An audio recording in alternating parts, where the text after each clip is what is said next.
Welcome to the grounded theory presentation. The grounded theory is a systematic, qualitative procedure used to generate a theory that explains at a broad conceptual level a process, an action, or an interaction about a substantive topic. It tries to explain processes by generating a theory or explanation about it through data that is collected during the study. It was founded by Barney Glaser and Anselm Strauss in the late 1960s. The two were studying terminally ill patients and published their research methods, the discovery of grounded theory in 1967, which led to their popularity. Strauss published another book on grounded theory with Corbin, which led to criticism from Glaser in his 1992 book. Charmaz in 2006 is credited with publishing her own approach to grounded theory, the constructivist approach. The theoretical framework of grounded theory differs from that of traditional quantitative research. Grounded theorists don't use theories for deducing specific hypotheses prior to gathering data. The researcher instead is influenced by what is seen and how it is seen. The development of a theoretical framework emerges from the analysis and the argument about it. There are two key assumptions involved in grounded theory. The first is constant comparison. It identifies similarities and differences between the emerging categories. Because of constant comparison, we can construct subcategories from concepts that are found in the data. The connection of categories allow theories to emerge that capture the wide variations and complexities of the data. The second is theoretical sampling. In grounded theory, sampling of new cases continues as the analysis proceeds. The process of data collection and analysis continues until a set of categories and subcategories that represent the data have been obtained. So how do you do grounded theory? The methodological stages are: first, identify your substantive area, your area of interest. Your study will be about the perspective of one or more of the groups that comprise your substantive population. Then, collect data pertaining to the substantive area. A grounded theory may use qualitative data, quantitative data, or a mixture of the two. Open code your data as you collect it. Open coding and data collection are integrated activities, so the data collection stage and the open coding stage occur simultaneously. They continue until the core category is recognized. There may be more than one potential core category. Write memos throughout the entire process. Theoretical memos are written about codes and their potential relationship with other codes. The development of your theory is captured in your memos. Few memos typically means a thin theory. Then, conduct selective coding and theoretical sampling. When the core category and main concern are recognized, open coding stops and selective coding, that is, coding only for the core category and related categories, begins. Further sampling is directed by the developing theory. Your next step is to sort your memos and find the theoretical codes which best recognize your substantive codes. Then, read relevant literature and integrate your theory through selective coding. Finally, it's time to write up your theory. There are 6 key characteristics in grounded theory.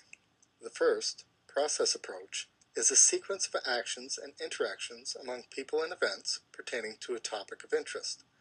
These actions and interactions are then sorted into categories. The second, theoretical sampling, the researcher chooses a form of data collection. Sampling is intentional and focused on generating a theory.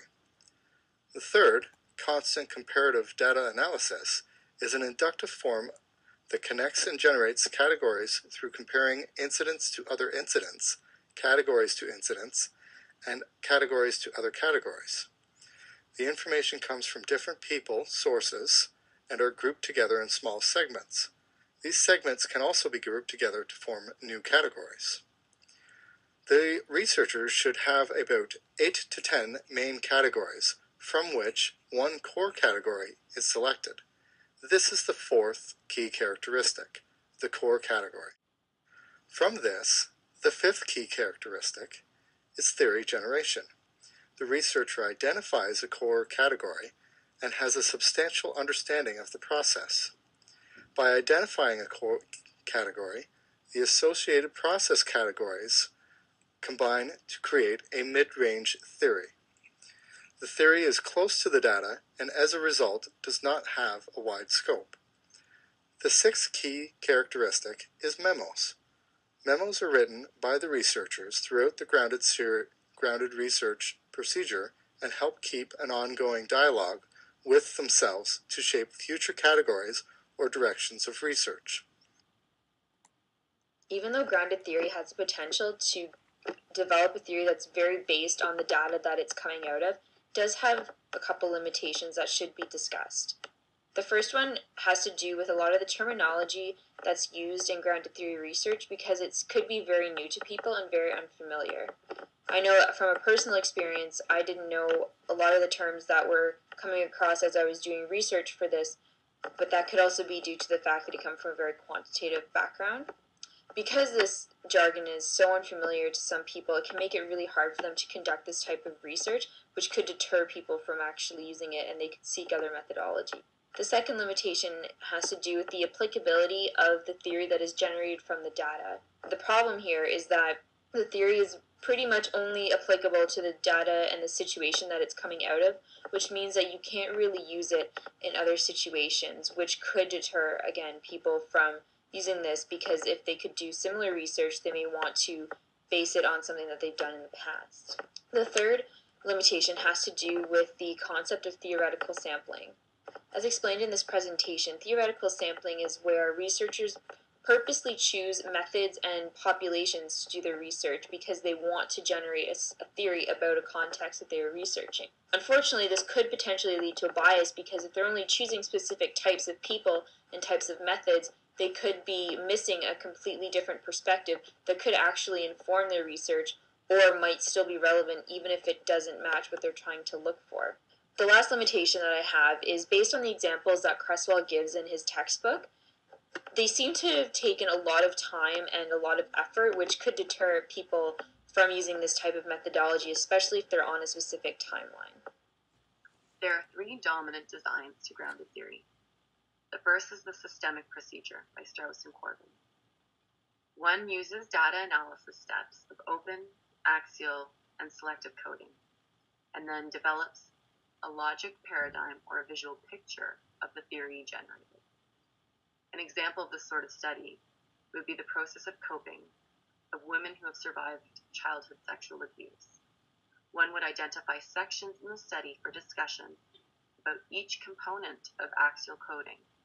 Examples of this type of coding are causes of feelings and helplessness, the strategies used to cope, and the consequences.